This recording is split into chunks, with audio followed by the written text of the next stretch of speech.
Eu quero trazer uma palavra da parte de Deus para o teu coração, que está no livro de Marcos, no Evangelho, segundo escreveu Marcos, no capítulo de número 9.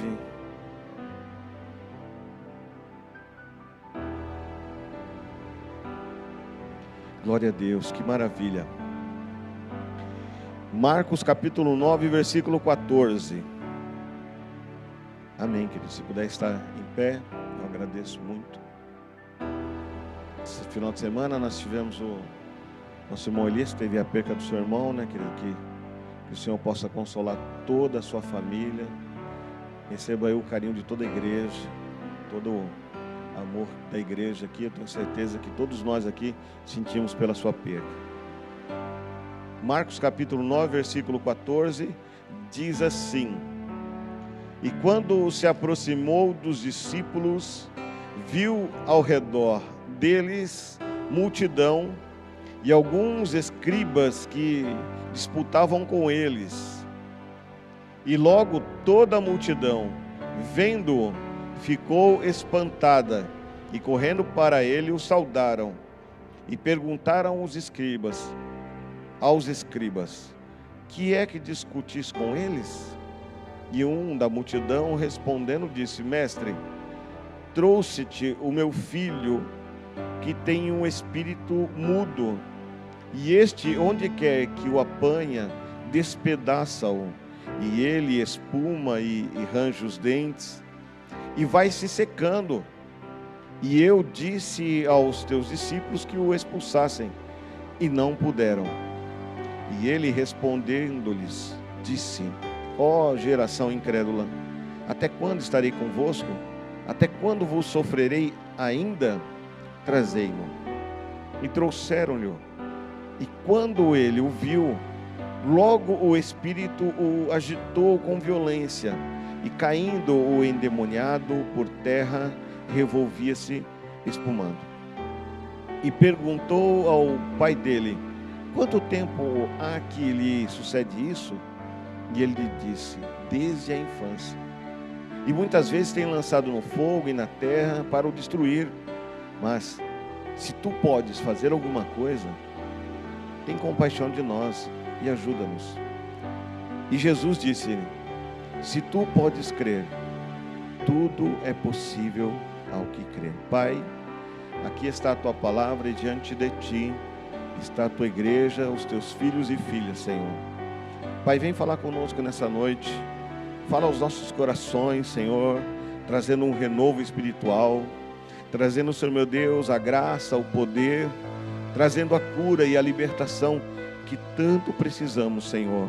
Em nome de Jesus, amém. Pode se sentar, queridos.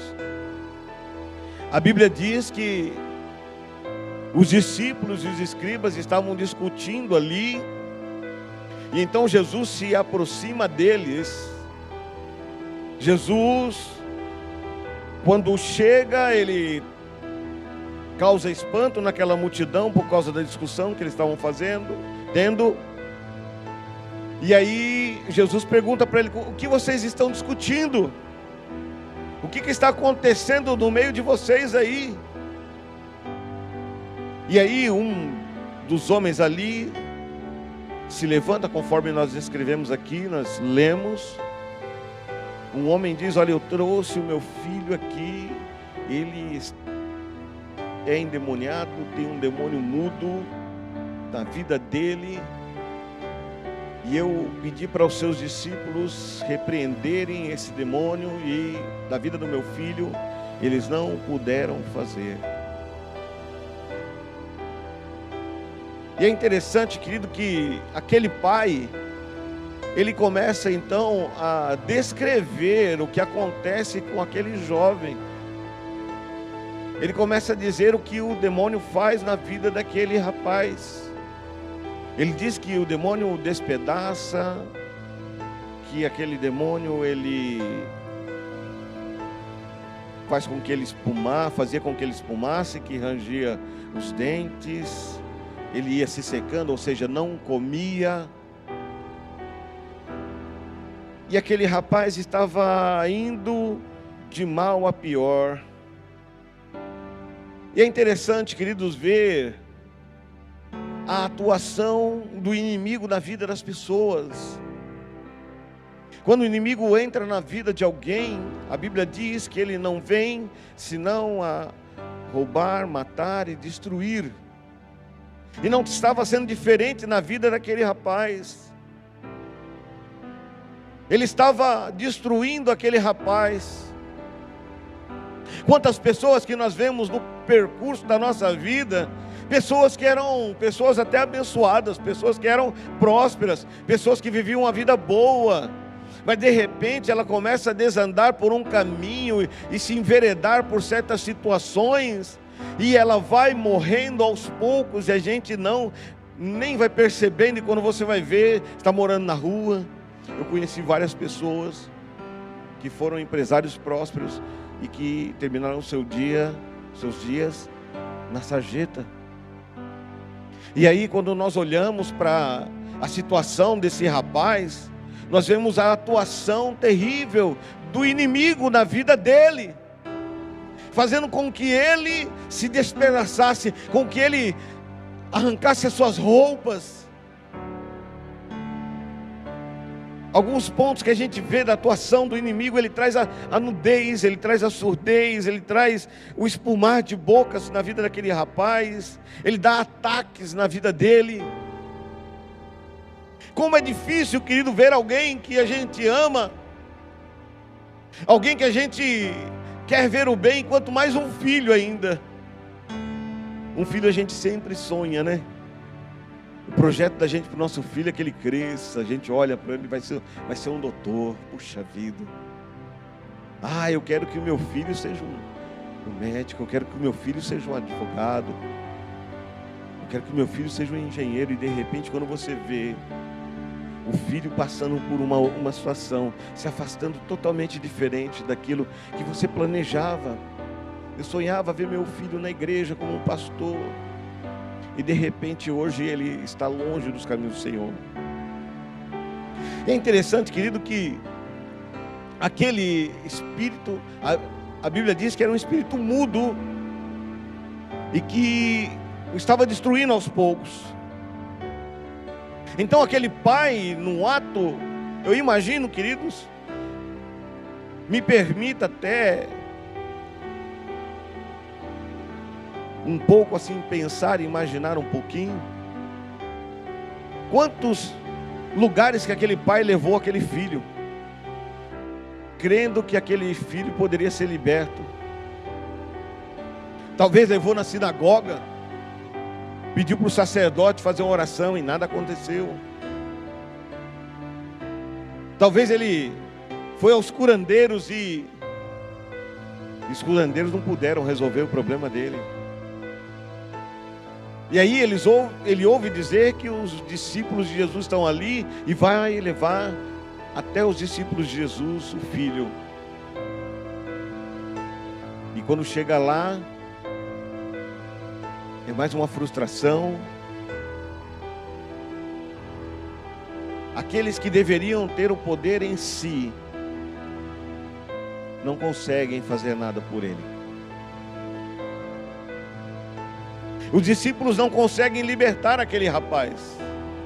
A Bíblia diz que aquele rapaz sofria desde a sua infância.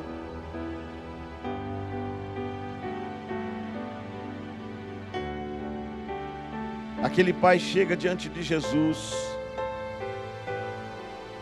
e ele diz assim: olha, os seus discípulos nada puderam fazer. Se o Senhor puder fazer alguma coisa,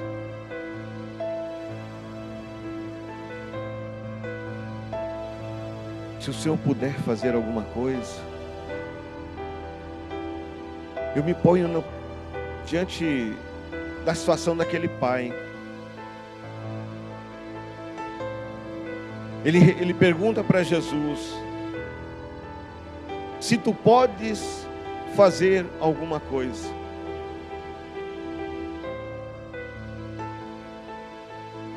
Ele chegou num nível de incredulidade, ele chegou num nível de desesperança, Ele perdeu a fé. Quantos nesta geração, queridos, têm perdido a sua fé? Quantos têm deixado de crer no poder de Deus? Muitas vezes porque têm procurado no lugar errado. Muitas vezes porque têm tentado resolver o problema à sua própria maneira. Hoje nós vivemos, queridos, um cristianismo muitas vezes raso, sem profundidade. Cristãos que não carregam o poder do Espírito Santo em sua vida. Não conseguem entender, queridos, que Jesus Cristo nos deu o poder que há nele para que nós fizéssemos proeza nessa terra. Dá uma olhada para essa pessoa que está do seu lado aí, diga para ela assim, ó: Deus te deu poder e autoridade. Quando Jesus Cristo sobe ao céu, querido, Ele nos dá todo o poder e autoridade. Muita gente fala assim, mas isso foi no tempo dos discípulos. Não, querido. Esse poder continua hoje. Este poder continua hoje. Essa igreja foi alicerçada debaixo do poder de Deus. Esta igreja é cheia do poder de Deus. Você é cheio do poder de Deus. A autoridade de Deus está na tua vida.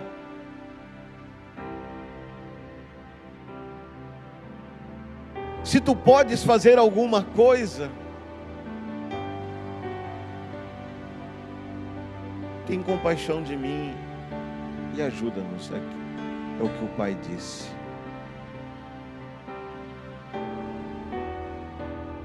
Quantos hoje nós vemos, queridos, aí por aí, que precisam de uma palavra de poder, que precisam de uma palavra de fé. Jesus disse que se nós tivéssemos a fé do tamanho de um grão de mostarda, nós diríamos ao monte: monte, sai daí e lança-te ao mar. Eu até costumo dizer, querido, que Jesus, no mesmo capítulo ali, naquela mesma história, ele diz assim, olha, que aquela semente é uma das menores sementes que existe de hortaliça, mas lançando na terra ela cresce e fica uma das maiores, até os pássaros vêm fazer ninhos nos seus galhos. Pastor, é para continuar com a fé do tamanho de um grão de mostarda? Não, querido. É para você lançar a sua fé na terra. É para você exercitar a sua fé. É para você viver a fé plenamente. Como nós cantamos aqui, que o nome de Jesus tem poder, querido. Eu creio plenamente que o nome de Jesus tem todo o poder para repreender toda e qualquer enfermidade, todo e qualquer espírito, para mudar toda e qualquer situação. Jesus então responde aquele homem: se tu podes crer.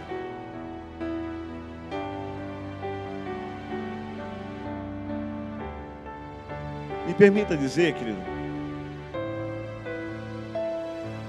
uma vez eu fui fazer uma campanha de oração na casa de umas pessoas. Eles estavam frequentando a igreja, e a anfitriã da casa, ela fumava. Aí um dia eu fiquei muito incomodado, aquilo me incomodava muito, porque eu chegava lá, ela estava acabando de fumar um cigarro, Aí recebia a gente fazia o culto e tal, orava, e ia embora. Antes de ir embora, ela acendia o cigarro. Meu Jesus, não, esse negócio aqui não está certo não. Aí eu cheguei um dia, cheguei mais cedo, comecei a conversar. Aí eu disse para ela: você crê que Deus te liberta? Ela disse: eu creio. Você tem certeza que você crê mesmo que Deus pode te libertar do cigarro? Eu creio. Então me dá o maço de cigarro aí. Oh, peraí, mas o que você vai fazer com o meu maço de cigarro? Não, mas me dá esse. Você vai ser liberto agora mesmo. Você não vai precisar mais dele. Não, mas você vai amassar, eu paguei caro. Eu falei: não, esquenta a cabeça não. Você não vai mais precisar dele. Rapaz, foi difícil. Eu falei: me dá aqui. Ela, muito ressentimento, sabe aquela coisa de votar e não. E aí, tomei da mão dela. Peguei aquele maço de cigarro, amassei, orei, profetizei, joguei no chão e falei: nunca mais você vai usar cigarro. E aí, passou os dias, e passou uma semana, quando eu voltei lá, aí aquela senhora disse assim para mim, assim: olha, a sua oração não deu muito certo não. Eu falei: mas como não? É porque eu fiquei uns 3 ou 4 dias sem fumar. Aí de repente me veio aquela vontade, e eu não resisti, fui lá e comprei. Voltei a fumar. Eu peguei e falei assim: não é que a oração não deu resultado, é porque você ainda estava apegada ainda. Jesus te libertou, mas você preferiu voltar para aquilo que te prendia. Mas para a glória de Deus, hoje ela serve a Deus, hoje ela é liberta para a glória do nome do Senhor. Aquilo me fez entender, querido, que nós precisamos assumir uma postura de fé. Nós precisamos assumir e entender que nós devemos lançar a nossa fé não no vão, não ao esmo, mas lançar a nossa fé em Cristo Jesus, porque Ele tem poder para libertar de verdade. O homem pode ir em algum profissional e por um tempo fazer um tratamento, mas o maior tratamento quem pode dar é aquele que tem todo o poder em suas mãos. Ele tem o poder para fazer tudo mudar. Até no início da minha fé, quando me converti, ainda fumava ainda. Eu me lembro bem de um rapaz que chegou e disse assim: ô Luiz, você quer ser liberto? Eu falei: quero. Ele falou: vou fazer um jejum, eu e você. A gente vai ficar 24 horas aí sem comer, sem beber. Eu falei: legal, vamos sim. Vocês pensam, gente, 40 graus lá em Campo Grande, Mato Grosso do Sul, a gente sem comer, sem beber. Foi um dia, eu trabalhava na rua, vendedor na rua. Foi terrível. Na hora que a gente parou, todos assim, era uma equipe de vendedores na rua. E quando todo mundo parou para almoçar, eu me lembro que a gente subiu num pé de árvore lá. E aí a gente ficou, eu e aquele rapaz, orando lá em cima do pé de árvore. Mas aquele esforço daquele rapaz me fez ter a fé necessária para eu ser liberto. Tudo é possível ao que crê.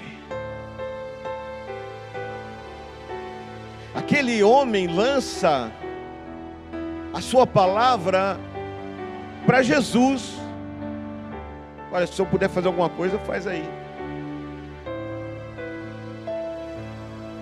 Às vezes as pessoas querem o milagre de Deus, mas não querem se entregar plenamente a Deus. Quantas pessoas que a gente vê na igreja, quantas pessoas que a gente vê vir à igreja, faz uma campanha de oração, recebe a bênção e vai embora. Nunca mais volta.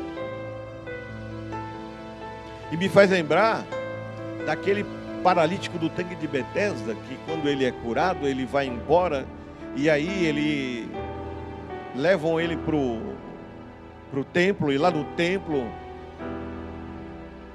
inquirem ele: quem que foi que te curou?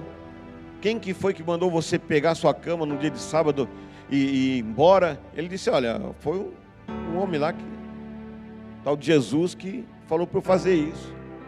Quando Jesus o encontra novamente, ele diz: vai e não peques mais. Quantas pessoas que a gente vê que recebe a bênção de Deus e nunca mais voltam.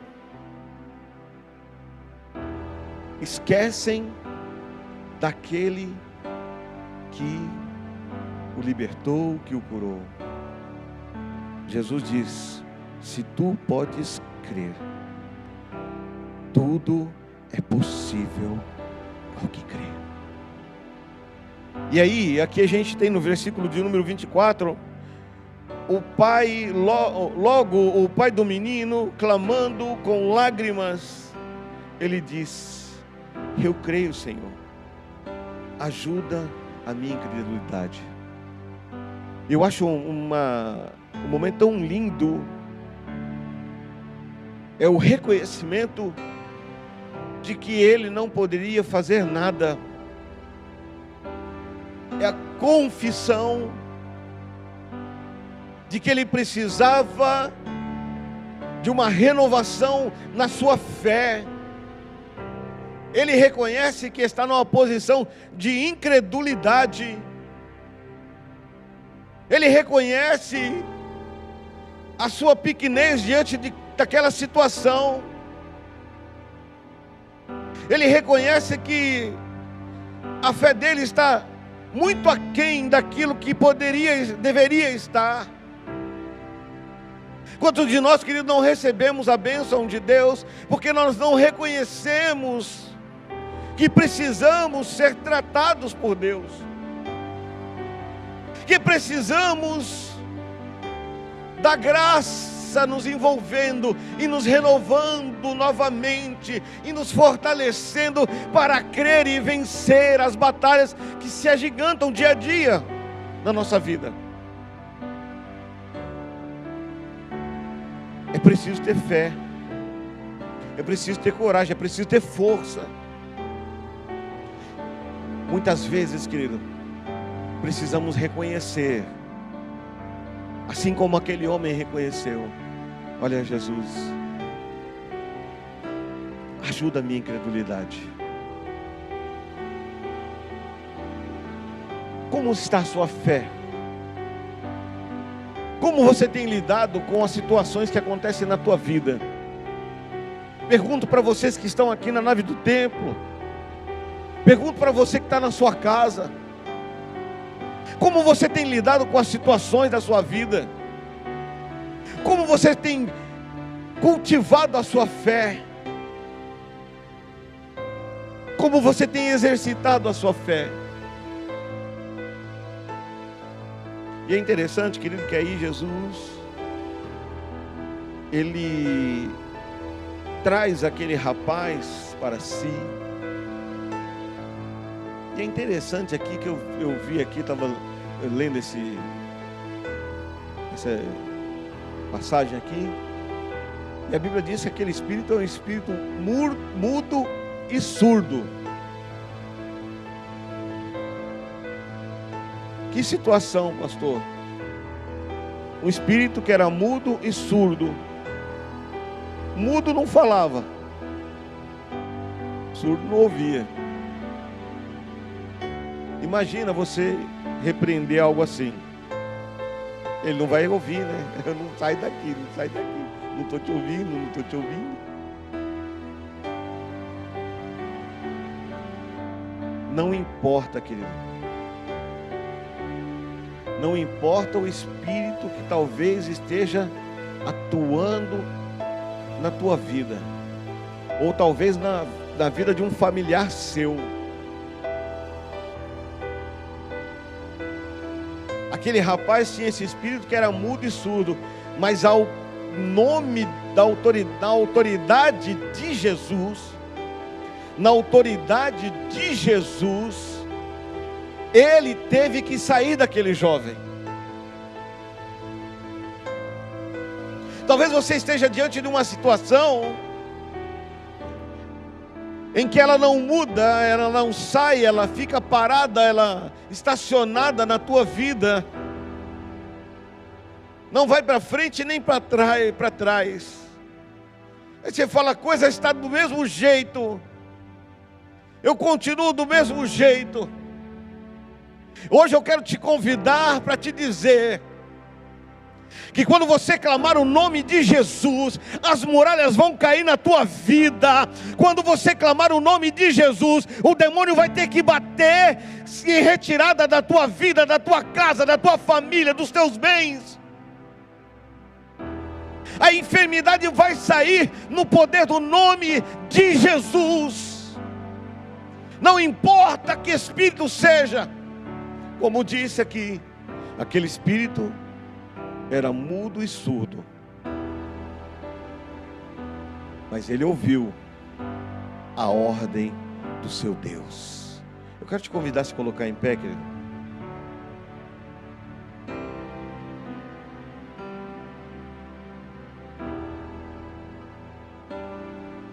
Eu não sei como encontra a sua vida, como você se encontra.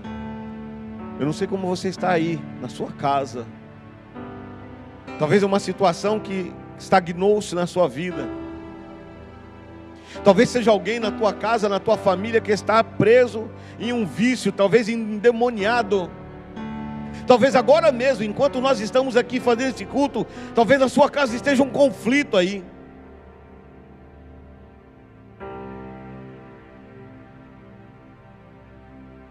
Mas a autoridade do nome de Jesus vai ter que bater em retirada agora. A Bíblia diz que o resultado desse encontro, o resultado deste encontro, é um rapaz liberto. Oh, amados, a libertação, quando Jesus está agindo. Libertação significa libertar, liberar, pôr em liberdade. A restauração. Aquele rapaz é restaurado na sua saúde. Aquele rapaz é restaurado nas suas faculdades mentais. Porque ele era perturbado, mas agora a sua mente foi purificada, foi limpa, foi transformada. E a terceira coisa é a restituição. Jesus levanta aquele rapaz do chão e entrega ao seu pai. Talvez hoje você ore por um parente, um familiar. Talvez você ore hoje por uma situação na tua casa, na tua vida. Talvez seja o seu esposo, talvez seja o seu filho. Hoje Jesus vai trazer sobre a tua vida libertação, restauração e restituição. Eu quero orar por você. Eu quero que você feche seus olhos nessa noite.